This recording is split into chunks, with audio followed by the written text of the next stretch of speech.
Okay, let's unpack this. We're taking a deep dive today, looking straight into some university course material. Yeah, this is fascinating stuff. It's transcripts and class notes from Professor Guilherme da Silva Pereira's Statistical Genetics course, FIT 678. Right, at the Federal University of Viçosa, UFV, Department of Agronomy. Gives us a real window into how genetic data is analyzed, specifically for these more complex plants. Polyploids, yeah. The ones with more than just two sets of chromosomes. Think potatoes, sugarcane. Exactly. And our goal here is to pull out the key ideas, the main takeaways about how scientists are actually, tackling the genetics of these species. And the notes really focus on autopolyploids, where those extra chromosome sets are all from the same original species. Which makes things even trickier than regular polyploids Oh, sometimes. definitely. Much more complex than your standard diploid analysis. So the first big hurdle, according to these notes, seems to be just figuring out the basic genetic makeup, the genotyping. Right. It's not just if an allele, a gene variant is present. You need to know how many copies. That's the dosage, right? Exactly. So in a tetraploid, 4 sets of chromosomes, you could have 0, 1, 2, 3, or 4 copies of a specific allele. And telling those apart isn't always straightforward. Not at all. Some older methods, even some current ones, if you're not careful, might just show presence or absence. Getting that exact count, the dosage, is crucial but hard. So how is it done then? How do they figure out dosage? Well, they look at quantitative signals, things like signal intensity on microarrays, or maybe more commonly now, counting the actual DNA sequence reads you get from sequencing, like with GBS, genotyping by sequencing. Okay, so more reads probably means more copies. Kinda, yeah. The notes show these scatter plots where they graph these signals. You see clusters of dots theoretically representing each dosage level. But I imagine those clusters aren't always perfectly separate. That's the core problem. They often overlap. It can be noisy. Determining the boundaries, assigning a dosage accurately, it's tough. So statistics to the rescue. Pretty much. The notes highlight using probabilistic models, things like Bayesian networks. Okay. These models are clever. They don't just look at the raw signal for one sample. They consider the plant's ploidy level, like, is it tetraploid or hexaploid? They consider the theoretical ratios you'd expect for different dosages, maybe based on Mendelian segregation if you have parent data. Right, using prior knowledge. Exactly. It combines all that to calculate the probability that a data point belongs to dosage 0, 1, 2, etc. It's about inference, not just direct measurement. The sugarcane and potato examples in the notes really drive this home. Okay, so let's say you've tackled the dosage calling.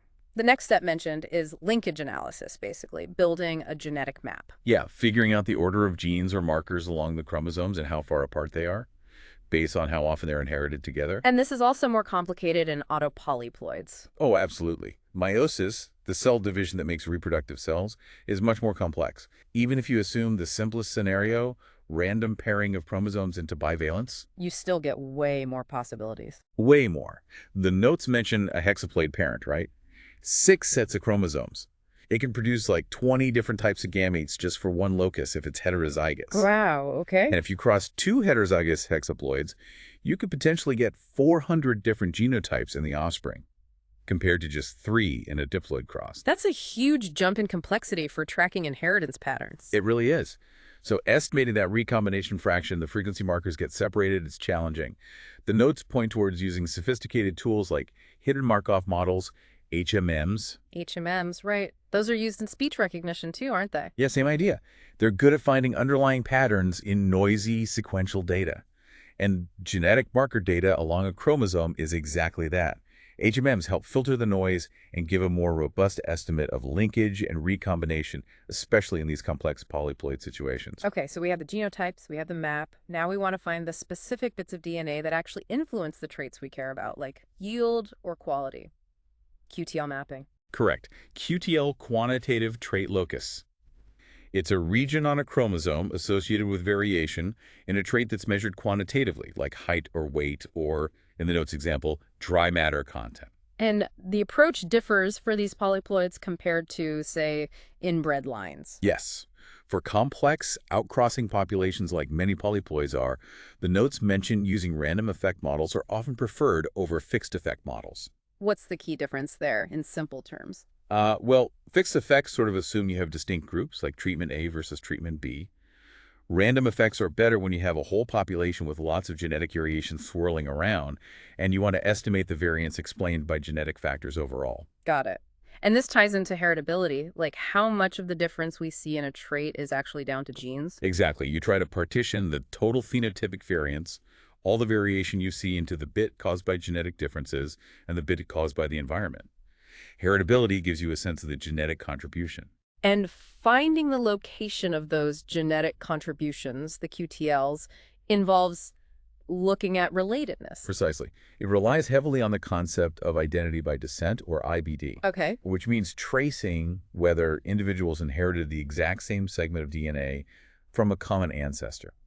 If individuals sharing more IBD in a specific region also tend to have similar trait values. That region probably contains a QTL for that trait. That's the logic.